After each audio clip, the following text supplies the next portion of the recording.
Hello, everybody. YouTube, Facebook, halfmeasuredroom.com, Twitter, LinkedIn. This is Oliver, your blogger, Half Measured Room, sober blogger, 12-step recovery.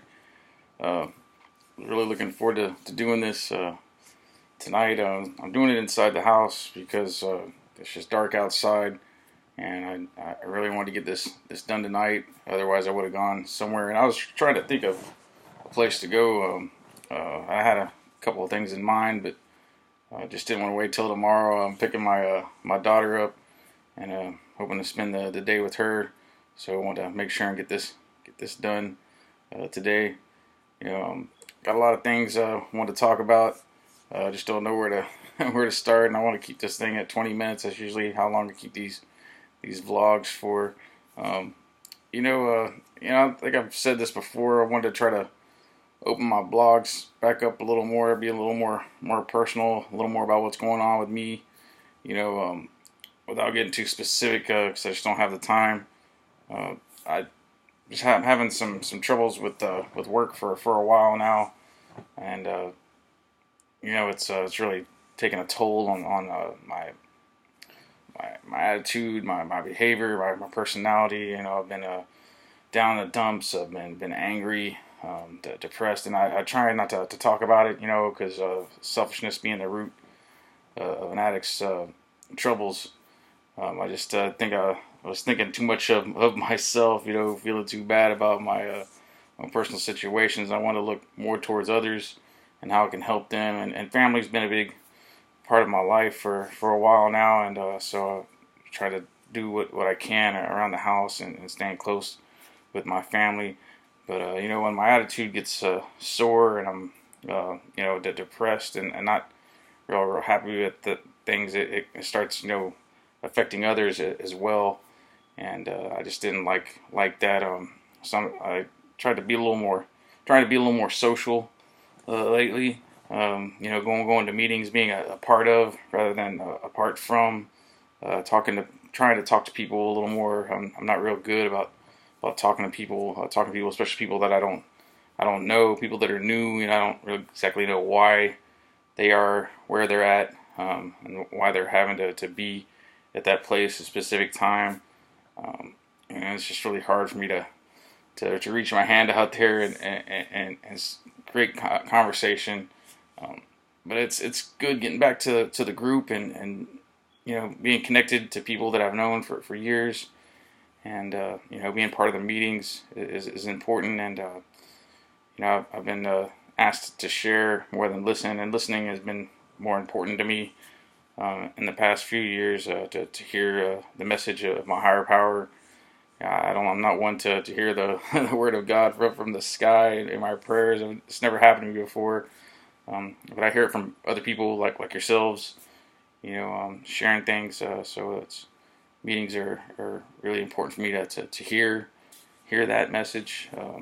But my wife and my sponsor and some other people encouraged me to share, because they said that I have a lot to offer, and that I'm always really good about carrying the message, which is something I like to do with the blogs, and that's why I've created the LinkedIn account. One of the reasons, and I'm trying to be a little more active on Twitter, is something I'm still not real familiar with, and if you can help me out with that, please feel free to email me, Oliver at halfmeasuredroom.com or halfmeasuredroom at yahoo.com, or my two emails. Those are real good ways to get in touch with me. Or if you're following me on LinkedIn, or if you have a LinkedIn account, you can find Half Measured Room there on LinkedIn. That's another good way to message me and have a connection. I'm trying to find as many people in the sobriety network on LinkedIn as I can, or in the literary realm, in that arena, since I'm into writing.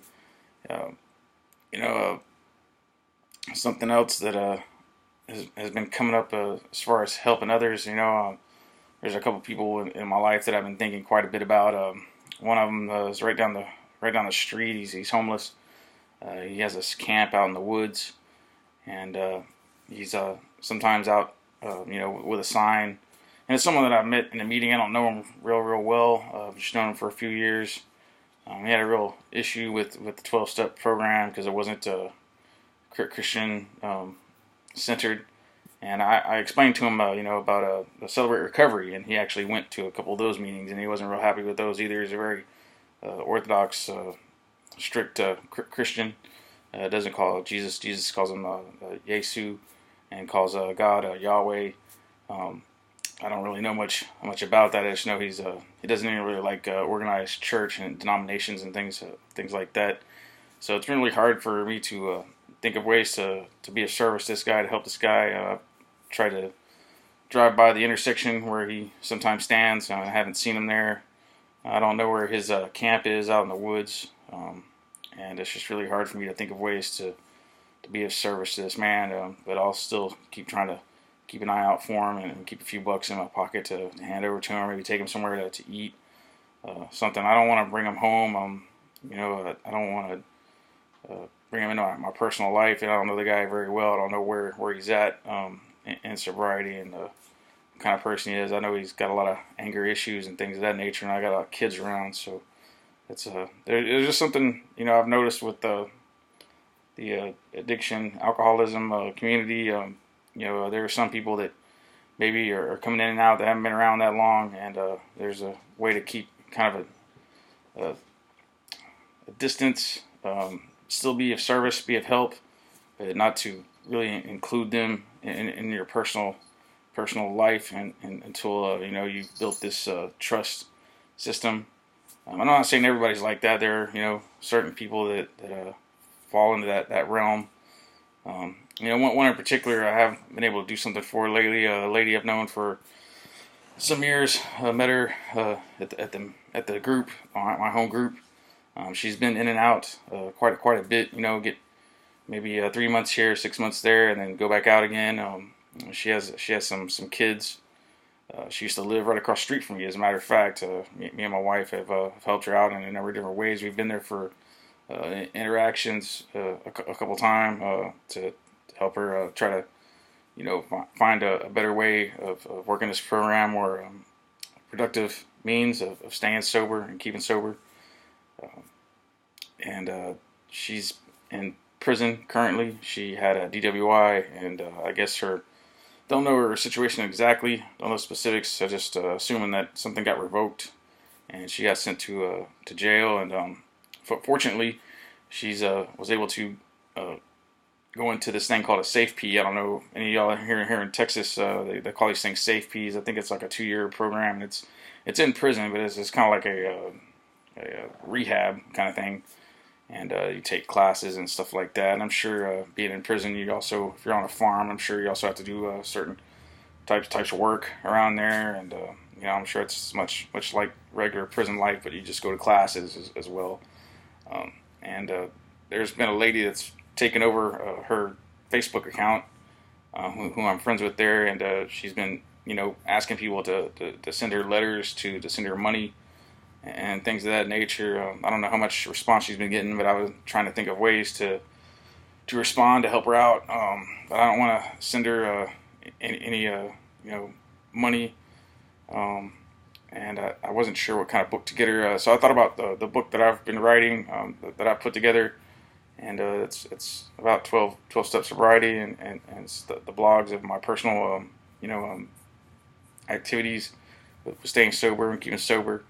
So I purchased that book, and I sent that to her, and I also bought stamps to send her emails to write her here on the internet. So I'm hoping to hear back from her soon, and get a little more information about what's going on with her, and what she needs, what she's looking for, and if there's any other way I can help her out. I know what it's like to be locked up, and the food is a lot better in prison. For those of y'all who don't know, it's a lot better than the county jail. I remember when I went to TDC, the food was much better standard, so that was good. But it is nice to have commissary. You can go get some ice cream, or you can get soda pop and snacks and things of that nature. But I just want to hear a little more from her, so hopefully I'll get some response back soon. But it was nice to be able to help out. I also signed up to chair a meeting at my home group, so I'm looking forward to that next month. So that's pretty much what's going on with me. My attitude at work has improved. This week has been real productive. I'm still not real happy with the situation I'm in there. But it was just a lot easier after talking to my sponsor and talking to some people at work that I'm familiar with, that I'm close to. I was able to look at the more positive things, and how I can contribute and be a little uh, better of service, more of service, and focus on what my tasks are there, and what my role is. Um, Not so much what's expected of me, but what I'm supposed to be doing. And I got some really good experiences this week. I've been real happy with, especially with the people that I work with on a daily basis. I'm really happy with, and talking to them.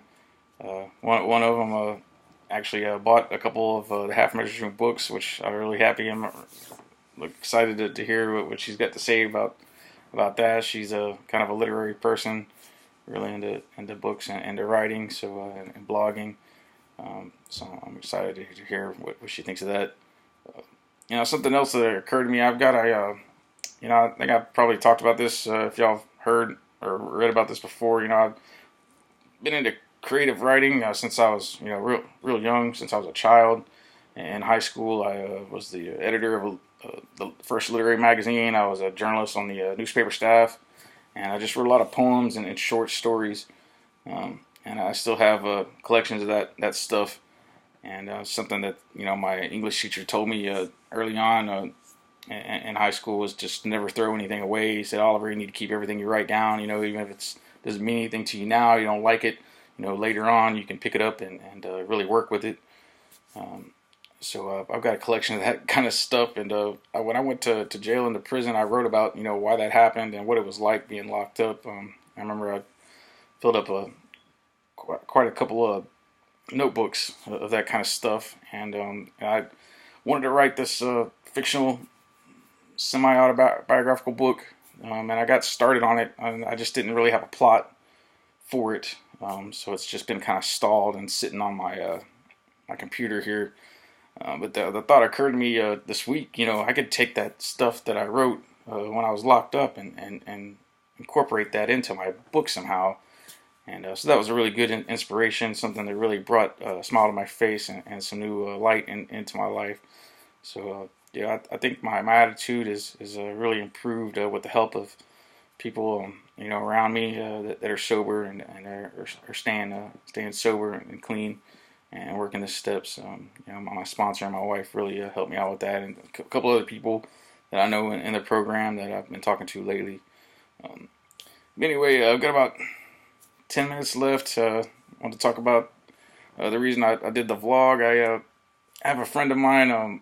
For those of you that have listened to the Half Measures Room online radio from Blog Talk, blogtalkradio.com, I had a few years ago, I had this guy, Hat Kenney, on the show that I really like. I've known him for a few years, and he plays really good music. A lot about music about sobriety, about spirituality, about a higher power, and God, and I think he was a minister at one point in his time. He's also done a lot of hard rock music, metal, stuff like that, and he continues to play. And I had him on the radio show. He brought his acoustic guitar and played some songs, and shared a little bit about his history. He's had a rocky past, of course, like a lot of us, been through some turmoil. And he's doing real well today. I've always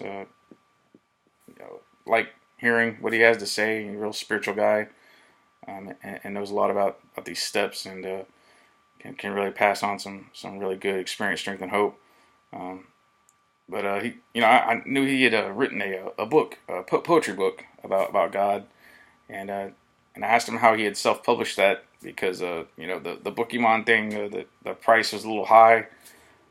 Wasn't real happy with that. The quality of the books are awesome. I really love the way the books look, but the price wasn't exactly what I was looking for. So I was asking Kenny, what he used. He used this thing called createspace.com. So I went there. The text editor wasn't as easy to use as Bookemon. I had to do a little tweaking, spend a little more time with what I had to get it to fit. But the price is down to $10. It's a soft cover. I'll show it to you. It's a 5x7, a little little soft cover, and it came out really well. The text came out great. I'm really happy with it. And it's another good thing about CreateSpace, different from Bookemon, is CreateSpace will also has a wider distribution, so you can buy my book on Amazon now, and I'm still waiting for the approval from Kindle, but eventually it's going to be available on Kindle as well. Kindle is something I'm getting kind of new to. I have it on my phone. I've got a couple books. I got the 12 and 12. I've got a book by Chuck P. and another one called Fuckness. I don't know who wrote that. I haven't read either one of those books, but I read the 12 and 12, and I have the big book on an app, but the Kindles are a really good deal, and it's cheap there. I'm sure it's going to be about the same price on there. I'm not sure exactly yet, but as soon as I get the link for that, I'll let y'all know.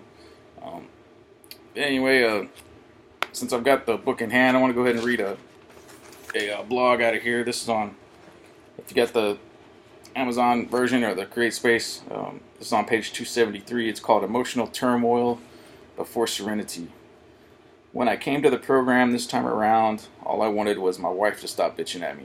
I wanted the fighting to stop. I wanted her to leave me alone. I wanted the arguments to cease. I didn't want any more trouble in the home. I couldn't drink the way I wanted to anymore and get away with it. I was having to hide and lie about my drinking and wasn't doing a very good job at it.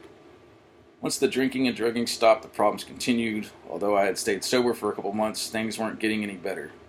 Ultimately, I was asked to leave and a divorce ensued. I was crushed, bewildered, angry. At one point, I didn't even see a reason in staying sober anymore. I didn't have anyone over my shoulder telling me I couldn't drink. Then I thought of my daughter, my job, my future. I didn't see anything but a bleak and dreary outlook in those areas of my life if I continued to use. Sure, I could get away with it if I wanted to. I didn't really have anyone to be accountable except for my daughter. Under more careful consideration, I saw that I wouldn't be much use to anyone, much less myself, if I returned to my former life. I would end up losing the job, losing my freedom, losing the love and care of my daughter, and I wasn't willing to risk that. It was then that I began working the steps for myself. I didn't want to drink or get high anymore because I wanted to better myself. I saw many other problems besides my drug and alcohol abuse that caused my failure. I saw how incredibly selfish I had become, how everything else became secondary, how I avoided responsibility and ducked out of mostly every obligation given to me, and handled all my problems in this manner, whether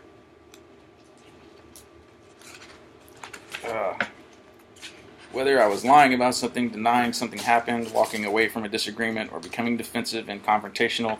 I handled most issues in my life in this negative and counterproductive way.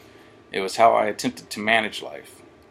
Today, I know that surrender and willingness to change are the essentials to my spiritual growth. Admitting when I am wrong and seeking a solution or ways to do things differently will lead me to change. Defiance, fear, and pride are the evils that hold me back from accepting truth. I see today that overcoming an emotional bottom in sobriety is what has led me to the sunlight of the Spirit. Had I not gone through that, I cannot say I would be sober right now, for looking back at how far I had come, I can see times when I would have drank but didn't. Instead, I sought out the healthy, constructive, and positive alternative instead. In allowing my higher power to manage my life in this fashion, I can effectively handle whatever problems come my way. They may not always seem to make me comfortable. I may not always be confident in myself, but on the other side of that, I will be stronger. And letting faith and honest appraisal lead me to the truth rather than shutting the light off and humming with my fingers in my ears like that child whistling in the dark. All the issues I thought I had neatly evaded or entirely ignored when I was getting loaded will surely revisit me in sobriety. It is in how I handle them differently this time around that I will spell out how much I will grow spiritually. You know, it's kind of wild reading this stuff again. You know, I haven't read a lot of this stuff in quite some time. You know, this was all written back in 2008, 2009. And it's just amazing how I just find something in here and it really clicks with what I'm going through today. You know, I tried to be really on point with what was going on in my life at the time when I wrote these blogs on MySpace. So I'm really happy to be able to collect them into a book. You know, even if a lot of people don't buy this, you know, it's really part of it's just for me, just to have instead of throwing it away. You know, the MySpace profile I don't even think is available anymore. I'm sure MySpace is still there, but it's I just remember at one point after I collected all these and put them on my computer, it just oh man, I'm back on my desktop here. Hold on a second.